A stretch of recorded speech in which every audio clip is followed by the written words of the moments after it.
Hi, I'm Tim. Welcome to our channel and thanks for logging on. If you enjoy these videos, do me a favor and subscribe to our YouTube channel right here at Watchbox Reviews.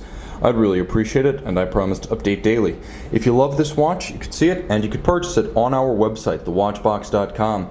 And today we are discussing the Audemars Piguet Royal Oak 15450SR, a combination of red gold and stainless steel. This is a 37mm mixed metal watch in a very modern paradigm, as the steel and the red gold is two-tone for the 21st century. On my 16cm circumference wrist, you get a good sense of the 37mm case.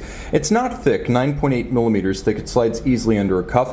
It is a little bit bigger than its size would suggest, as lug-to-lug 46.8mm, but when you include the plots, the intermediate links, the little red double links on each side, you actually wind up with flare over the wrist of 49.8mm, so about 50mm across the wrist. I would recommend this watch for wrist as small as 14cm in circumference. And remember, with the Royal Oak, always size down one size when estimating the fit for your wrist. The timepiece is substantial, as the Royal Oak has always been an admirably assembled piece, and the bracelet to match.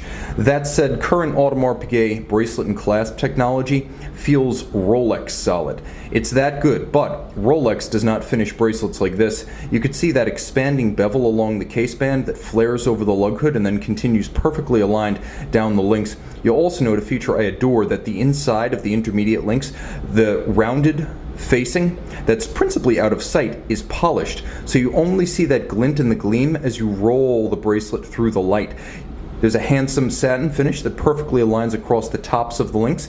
You can see in profile there's a vertical satin finish, and then, unlike Patek's finest, today Audemars Piguet using individual links fixed by screws. Patek uses pin sleeves, advantage Audemars. And because it is a sports watch, you can see that there are sufficient gaps underneath to vent the wrist and avoid pinching skin or pulling hair. The clasp feels worthy of an offshore. You can see internally it's both blasted and satin finish. It is a sequential close, so you've got to close one side before the other, and a twin trigger release, so this one doesn't pop open by accident. This is resolutely secured by two triggers, not one. Jumping back to the case, you can see, as ever, the Royal Oak immaculately finished. Perfectly aligned crease lines from the bezel down through the mid case, down through the case back, satin finish along the case band. The bracelet, as ever, fixed using bars and screws rather than spring bars. That's secure, it inspires confidence. Though a bit more expensive, it's how every large, heavy, and pricey timepiece should be built. Hexagonal screw down crown, of course the hexagon, the form of the white gold bolts that are recessed within the octagonal bezel, and you will note that they are perfectly aligned to encircle the bezel. Gerald Genta, designer of the original Royal Oak in 1972, envisioned it thusly. Satin finish on the top of the bezel with a nice sharp break to the rounded and polished flank. It's a classic look inspired by portholes of Royal Navy warships by, you guessed it, the name of Royal Oak. The timepiece featuring applique red gold features on a grande tapisserie dial. The tapisserie is cut on a pantograph lathe, a 19th century mimicry engine, and since 2012, when this model family debuted, the tapisserie has been cut in-house by Audemars Piguet's own pantograph machines. So red gold and fully loomed. You can see the hands as well as the indices at night. You have a stepped aperture that transitions down to the date disc, and the watch features both hacking or stop seconds and a quick set function for the date, so you can reset the watch run down or encounter an irregular length month. Unlike the Royal Oak Jumbo, you can see this is a screw down crown, so the 50-meter water resistance is a rather stiff and literal definition. This is a swimmable Royal Oak. I always say that when you have 50 meters and a screw down crown, now you're into swimmable territory.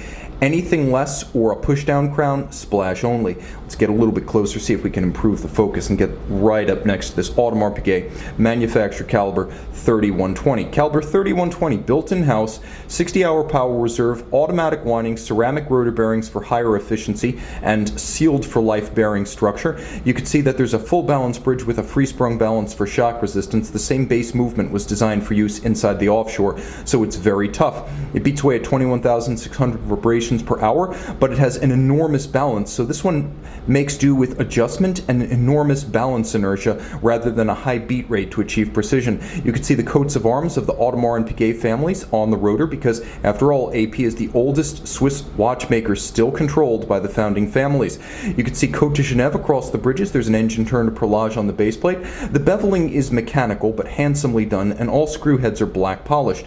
You'll also note that there are satin on the wheels and satin on the center of the rotor. It's a handsomely executed 40 jewel manufacture movement. You can see and and you can own this Royal Oak 37, the combination of red gold and stainless steel. See it and make it yours on the watch box. The AP Royal Oak 37 by night.